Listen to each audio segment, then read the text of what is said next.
All right, hi everyone. Welcome to Seattle News Weekly. I wanted to invite reporter AJ Janavel to have a conversation this week about a story he did, which I thought was really interesting, which is the graffiti issue in Everett. Right. I know this is a city that has had this issue for a while, and a lot of cities deal with this. But the one thing that's interesting is what got my attention is that they have a misdemeanor on this. If you graffiti in Everett, you can be technically charged with a crime, but the issue is that police officers just don't have the time, AJ, right, to go after that misdemeanor crime. So now they've come up with some other idea, and you were talking about that in your story, but I really wanted to get more in depth into what you've learned about it. Right, and it's a big problem for the city when you consider what goes into graffiti, because they have to pay for it. When you see all of the tags and you see that mess as you're driving around, people have to go out and clean it up. Right. And so the city reported that in 2024 they had 65 calls for graffiti. That's just the ones that they responded to, the ones that are reported. And with those 65 calls, they spent about $75,000 cleaning it up. So that's $75,000. It's a lot. That could have gone anywhere else, literally anywhere else in the city. And that was a similar number that they had the year before. So in 2 years, the city of Everett has spent about $150,000 just cleaning up graffiti. And so you're talking about what they had on the books already. It's a crime, it's a misdemeanor. The issue though is you have to prove that. And it's hard to do. Right, Yeah. it's not as easy as, say, if I just write you a ticket. And so that's what's happening right now. The city of Everett is considering making graffiti, which is currently a misdemeanor crime, something that they can write you a citation for, which would allow them to enforce this, they say, a little bit more easier. So it's essentially a civil infraction, right? A civil Exactly. infraction. It's a penalty Right. and a fine. So they think if they hit somebody where their wallet is, they feel like it might deter the It's crime. also easier. Like, you don't have to prove so much for a ticket. Whereas it's a misdemeanor, you have to have a judge, you have to go through that You have to go process. to court, You write a ticket, you have a far less burden of proof. What is the feedback that first, before we get to the feedback, what is the fine? So if somebody is caught, what do they have to pay? $250. On top of that, you could have to face restitution for the damage that you created.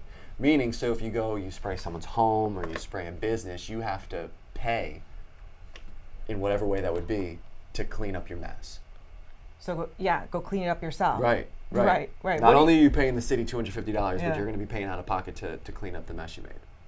What kind of feedback are you getting on social media? I know you post these stories right after you actually did it for the news, but a lot of the times we learn and get the gauge of what people in the community are saying after the story goes out. What kind of feedback are you getting? Well, it's interesting, right? Because I think you have so many people that, they have their opinions, Can more be done in a situation like this? Is this where we should be focusing? If you're not able to make arrests already, how is this going to change? So you have all the naysayers.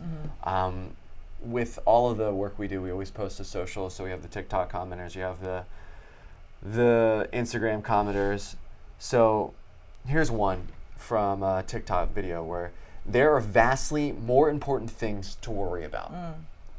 And someone says on the opposite end, allow it. Street art is art. And even though those are two opposing sides, I think what's interesting is they kind of hit this topic. So you have one person saying, why don't you focus your attention elsewhere? And then you have another person saying, hey, this is just art. Here's where the issue is. The city of Everett says the graffiti that they're focusing on, and a lot of the graffiti in their city, is all gang related.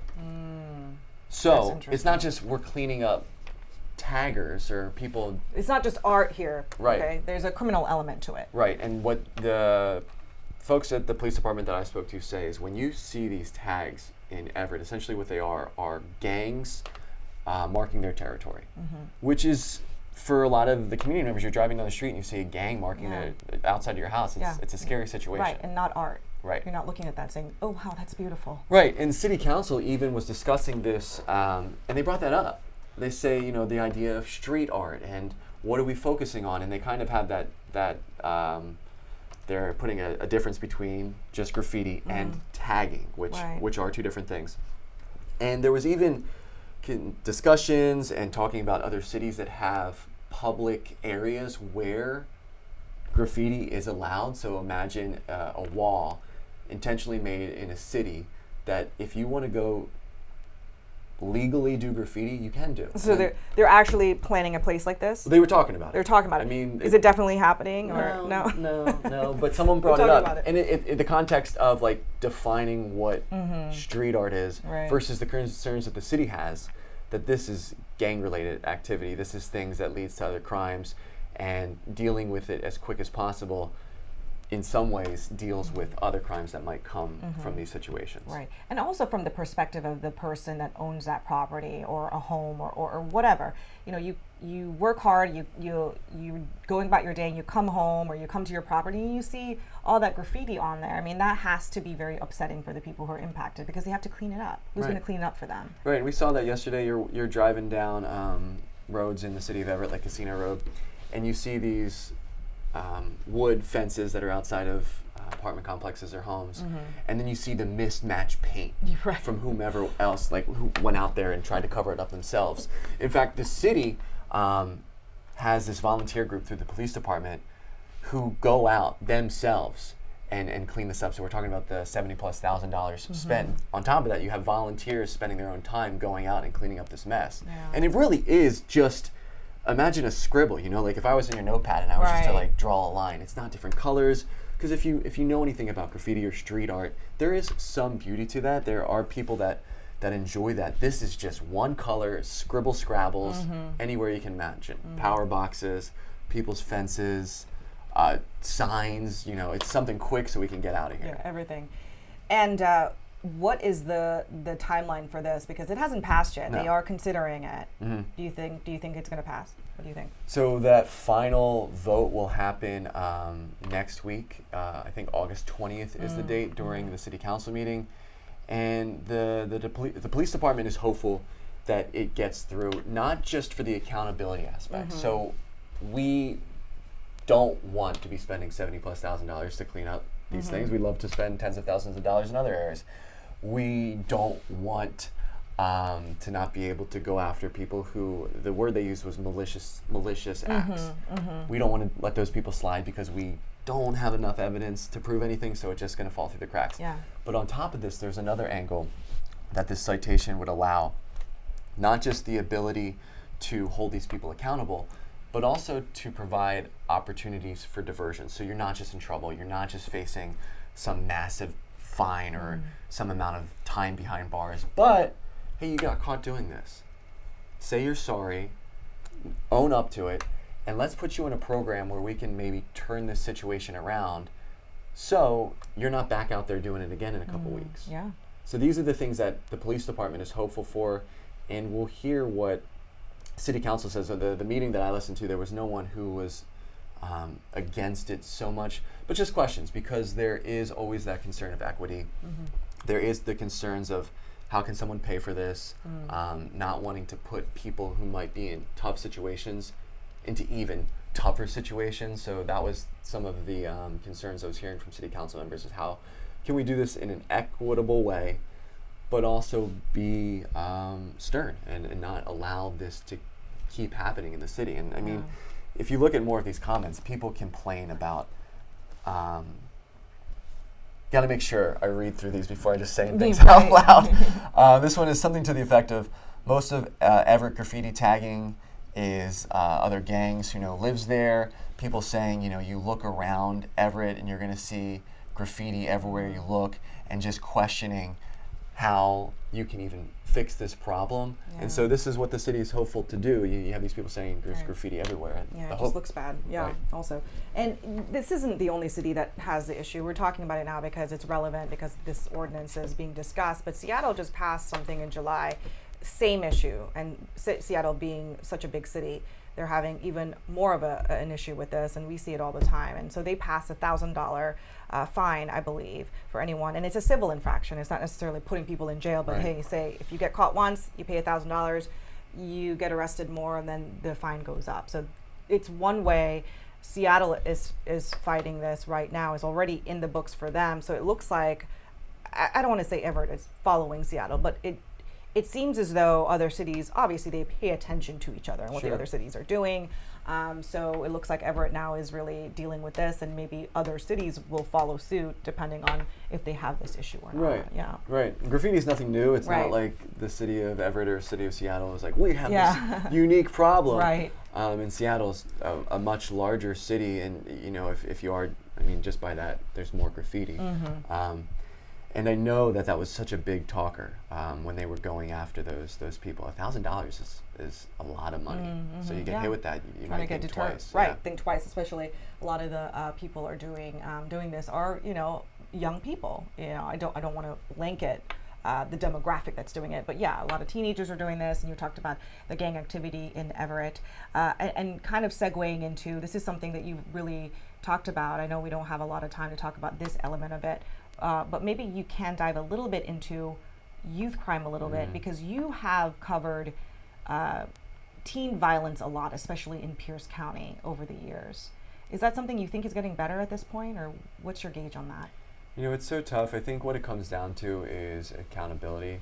I'd spoken to the sheriff of Pierce County a little while ago, and from his point of view, it seemed like he felt more needed to be done when things happen. When you have someone come into the system, a young person who gets arrested, you need to hold them accountable. You can't let them back out without any sort of accountability, because what's the deterrence to not keep doing it? What's going to stop you? And so I think it really comes down to that, and that is a pushback between law enforcement, between the courts, to kind of find those answers. But when it stops or when it slows down is tough to say, because there's so many incidents and issues that happen that we might not even know about. But I know the biggest focus for the people that are out there trying to crack down on it is making sure when there is someone that comes into the system that does commit a crime, that they're held accountable and they're not just released back out. And that's with kids, but that's with everyone too, especially down in Pierce County. That rhetoric is something they've been saying for years. But what's so shocking as I've watched this over the years, of course, teens, you make mistakes and you expect them to get second, third, fourth chances maybe, because they're minors and they're learning and they're growing. But one of the things that really shocked me through the years is to see the type of crime young people are committing now that is vastly different from what it was 10 years ago even. We're talking about violent crime. We're talking about armed robberies, murder, car thefts. So that is what really has me concerned. Yeah, and it's a different time.